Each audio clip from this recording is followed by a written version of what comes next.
4 True Stories of Truckers' Horror. The highway went silent that night in Texas.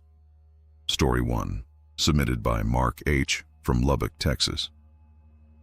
I've been driving rigs for 23 years, long enough to know when a highway feels wrong. You start tuning into things most people never notice. The way the asphalt hums under the tires, the faint tremor of distant traffic, even the rhythm of wind coming off the plains. Out there, the road has its own pulse. But on the night I'm about to tell you about, that pulse went dead. This was back in late August, around 2 in the morning, somewhere on US 84 between Post and Snyder. It's a stretch of road most Texans know is empty even during the day, but that night it felt emptier than usual. I was hauling a load of grain, nothing special. No storms on the radar, no construction, no accidents reported. I remember glancing at the thermometer on my dash, 92 degrees, way too hot for that late hour, and thinking the weather just felt off, heavy, like the sky was sweating. The first thing I noticed was the quiet. Truck cabs are never truly silent. You've got engine noise, the whine of the tires, the radio, the rattle of loose coins in the cup holder. But somewhere around mile marker 318, everything softened. The sound didn't vanish all at once. It sort of dimmed, like someone was slowly turning down a volume knob I didn't know existed. My engine was still running. I could see the RPMs, but it sounded like it was behind a thick wall. I turned down my CB just to confirm I wasn't imagining it. When I did, I realized there was no background crackle, no chatter, no static, just dead air. The highway looked normal enough, but the sky bothered me. There weren't any stars, not even faint ones, and no moon. Nothing but a low ceiling of reddish haze, like the glow you see before a storm, except there wasn't a storm within 100 miles. I kept checking the clock and the mirrors, telling myself fatigue was messing with me. Then the road went completely silent. I don't mean quiet. I don't mean the kind of silence you get when you stop to rest and kill the engine. I mean absolute silence, the kind that presses into your ears like a vacuum. The tires didn't make a sound. The engine didn't make a sound. Even my breath felt muffled, like it was being swallowed before it left my lungs. It hit so abruptly that I jerked the wheel, thinking the truck had stalled, but the gauges all read normal. The speed stayed at 62. The air conditioning still blew warm air across my arms. Everything functioned, but without sound. I was so focused on listening that I almost didn't see the figure on the shoulder. It was standing just past the reach of my headlights, not waving for help, not signaling, just watching the truck. At first I thought it was a stranded driver, maybe someone whose car had broken down. I flipped on my brights, and that's when I realized something wasn't right. The figure didn't react. Most people instinctively shield their eyes or look away from high beams. This person, or whatever it was, didn't flinch. I couldn't make out a face or even clothing details. It looked like a person-shaped shadow cut out of the haze, perfectly still, perfectly silent. As I passed, my truck's headlights should have lit up the side of the figure, but nothing reflected. It stayed completely black, like it absorbed the light.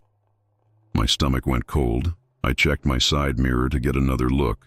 Reflex, I guess. But the shoulder behind me was empty. Nothing. No figure, no movement, no car. Just the reddish sky and the dead silent road stretching back into the dark. My throat tightened. I grabbed the CB mic and tried to call out to anyone, even a bored night dispatcher. But the moment I pressed the button, I felt the hair on my arms lift. Not from static, from something else. Like the air behind me shifted. I didn't hear anything, but I felt it. The sense that someone was sitting in the cab with me, not touching me, not moving, just present. Every instinct screamed not to look, so I stared straight ahead, gripping the wheel so hard my knuckles ached. The silence deepened, if that's even possible, until I swear I could hear my own heartbeat thudding inside my skull. About a mile later, the road curved slightly to the right. When my headlights swept across the bend, I saw another figure. Same height, same posture, same featureless black silhouette. Then another, and another. They stood on both sides of the road in pairs, spaced maybe 50 feet apart, like sentries. some closer to the shoulder, some farther into the grass. All facing the highway, all facing me. I didn't slow down, stupid maybe, but slowing felt worse. My palms were slick. The cab felt too warm to breathe in, and that presence behind me grew heavier, like whoever, whatever, was there was leaning closer, studying how I reacted. The worst part was that none of the figures moved. They didn't reach out. They didn't step forward. They just watched. Patient, silent, same as the darkness pressing in on all sides. Then, without warning, the sound snapped back. A burst of engine noise hit so violently I flinched like someone had slapped me. The CB crackled to life with overlapping chatter, weather reports, and someone arguing about football. The tires hissed against the pavement.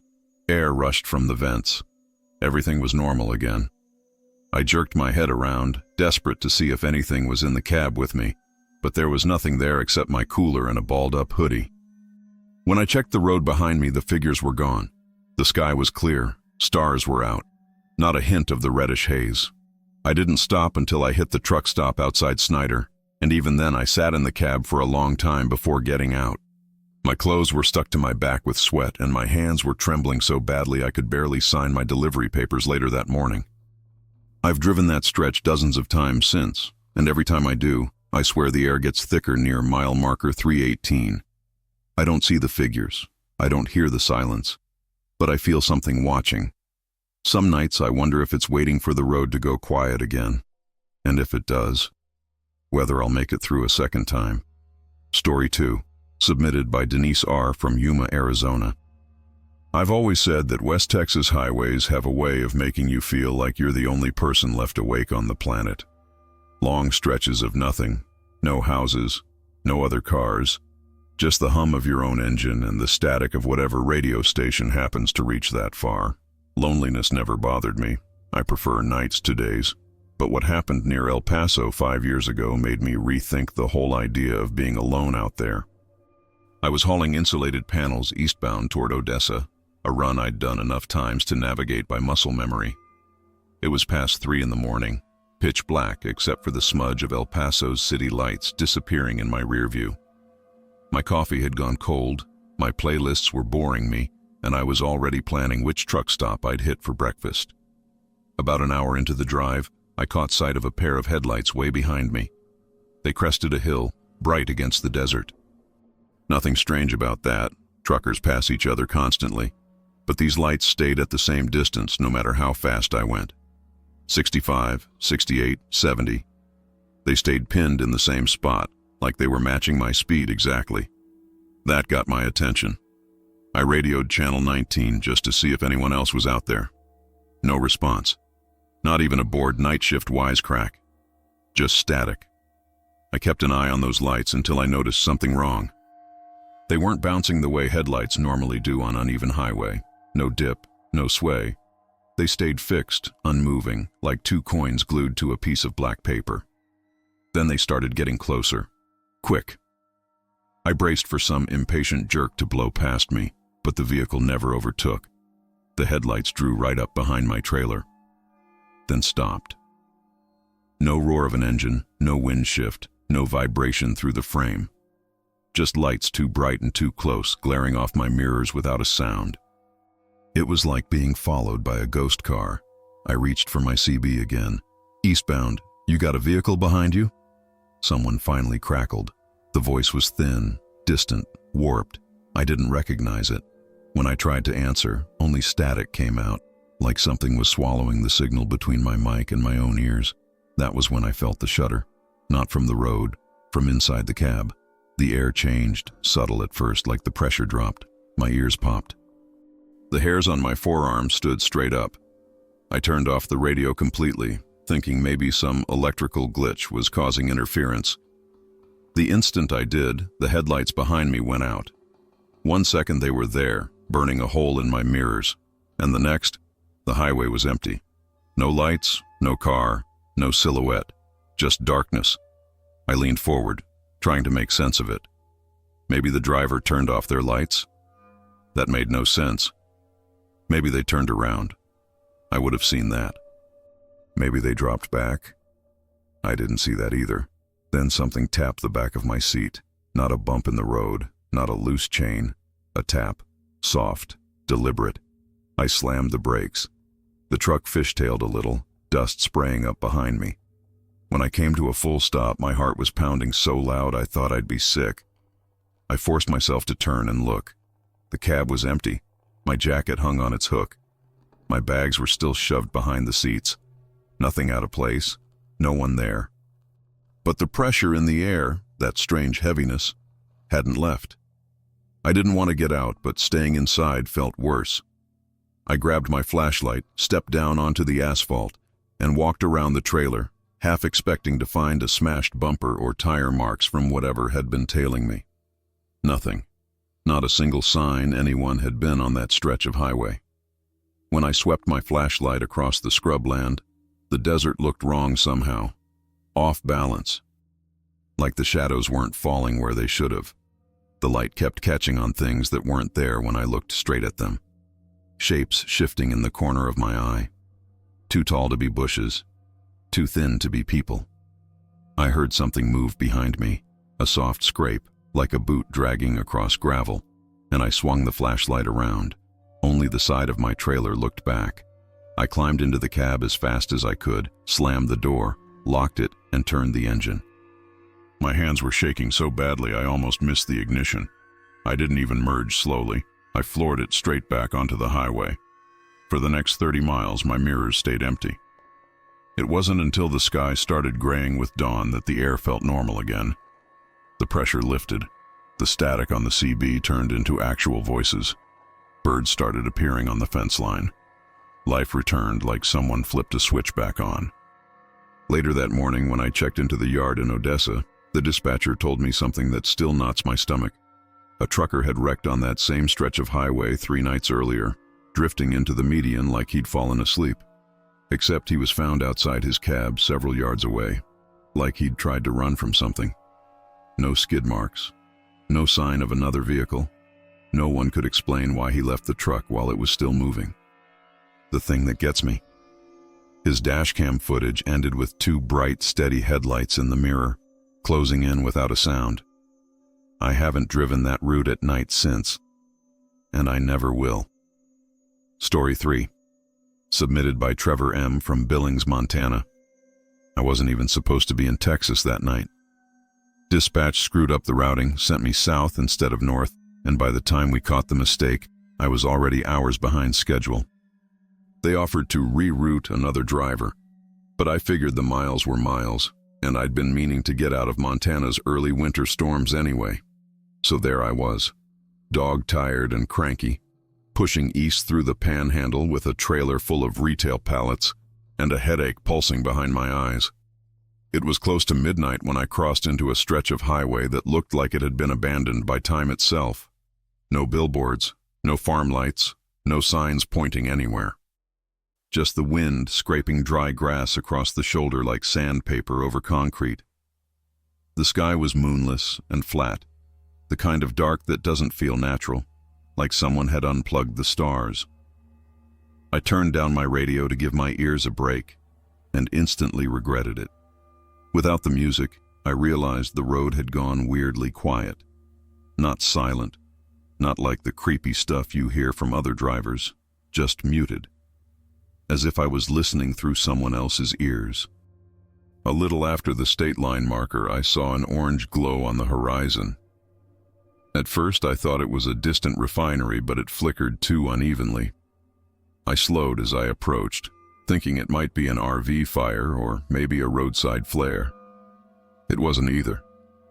A semi was parked on the shoulder, engine off, hazards pulsing weakly. The orange glow came from a lantern someone had set on the ground near the driver's door. An old-fashioned oil lantern, not the LED kind anyone uses these days. The glass was cracked, flames struggling in the wind. I pulled ahead and parked, figuring the driver needed help. No trucker leaves a lantern burning unless something's wrong. I grabbed my flashlight, jogged back toward the rig, and called out, "Driver, you all right in there?" No response. The cab door was open about a foot, swaying gently. I pushed it wider, The inside was empty, no duffel bag, no logbook, no coffee mug, clean as a new rental. But the dome light was on and warm. Someone had been there recently. Minutes ago, maybe. I looked around the dark fields, calling out again, and that's when I realized something that turned my stomach cold. There were footprints in the dirt.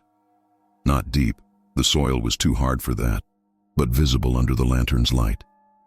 The prints led away from the truck, then split in two different directions, like the driver had walked one way and something else had walked the other. Except the second trail wasn't shaped right. The prints were longer, narrower, almost like shoe prints stretched out like taffy. I told myself it was fatigue messing with my eyes and stepped back toward my own truck. I just reached the bumper when I heard it. A voice. A man's voice. Coming from the empty cab of the abandoned semi. It whispered, "Wait." I froze. The sound wasn't loud. It was the kind of whisper someone makes from inches away, but it came from 20 feet in front of me. I lifted my flashlight. The beam lit the inside of the cab. Nothing there, no movement. "Driver?" I said, too loud. "You need assistance?" Silence. Then, from behind me, "Wait." The same voice, identical tone, as if someone had recorded the word and played it back. I spun around so fast I nearly slipped in the gravel. My flashlight hit nothing but my own trailer. The road remained empty, windswept and still. Something about the way the voice shifted direction, precise as if repositioned, hit me deeper than fear. It felt intentional, studying. I backed toward my cab, keeping my light on the abandoned truck. As I climbed up and slammed the door, the lantern's flame guttered violently, like someone had blown across its glass. My hands shook on the wheel. I turned the ignition, floored it, and put as much highway between me and that shoulder as my rig could manage. 5 or 6 miles later, just when my breathing finally slowed, my radio crackled, a burst of static so sharp it hurt my ears. Then, through the distortion, barely audible, "Wait." I nearly drove off the road. It wasn't a transmission. It wasn't another driver messing with me.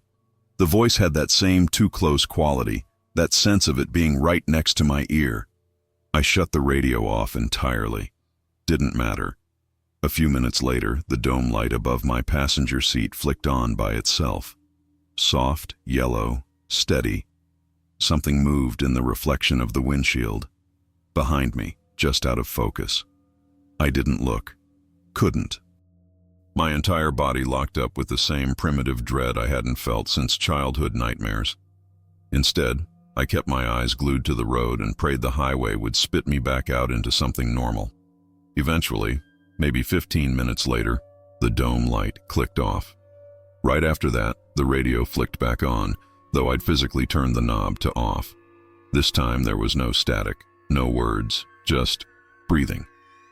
Slow, measured inhaling and exhaling, as if someone was sitting in the passenger seat facing me. I didn't look, not once. When I finally pulled into a lit gas station near Amarillo, the breathing cut out instantly, like it had never existed. My dome light stayed off when I opened the door. My radio behaved like normal. I searched my whole cab for footprints, fingerprints, anything. I found only one thing. My passenger seatbelt was buckled. I don't pick up hitchhikers. Never have. But something rode with me that night. And every time I pass that stretch of highway now, my dome light flickers once, like it remembers me. Story 4, submitted by Caleb W. from Lake Charles, Louisiana.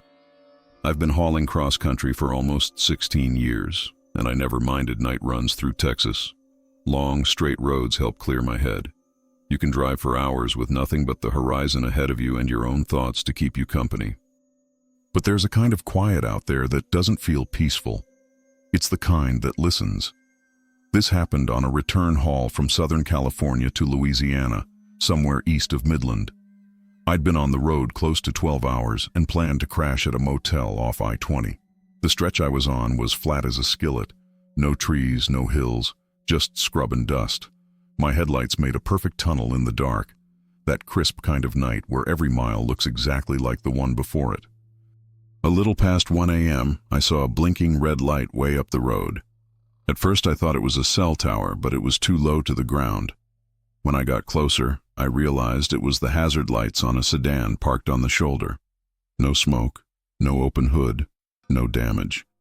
Just sitting there with its lights fluttering like a dying heartbeat. I slowed down and eased onto the shoulder about 20 yards ahead. I don't usually stop for roadside vehicles at night. Too many setups, too many weird stories. But something about that blinking light bothered me. It blinked too slow, like it was fading each time. I grabbed my flashlight and stepped out. The night was still, not even a whisper of wind. The kind of still where you feel the air flatten against your skin. "Driver," I called, staying a good distance back. "You all right?" No answer. I swung my beam into the sedan. The windows were fogged from the inside. That was the first thing that made the hair on my arms rise. It wasn't cold out. Maybe mid-70s. No reason for the inside to be fogged unless someone had been breathing hard. Real hard. I circled closer. The driver's seat was empty. Same with the passenger seat.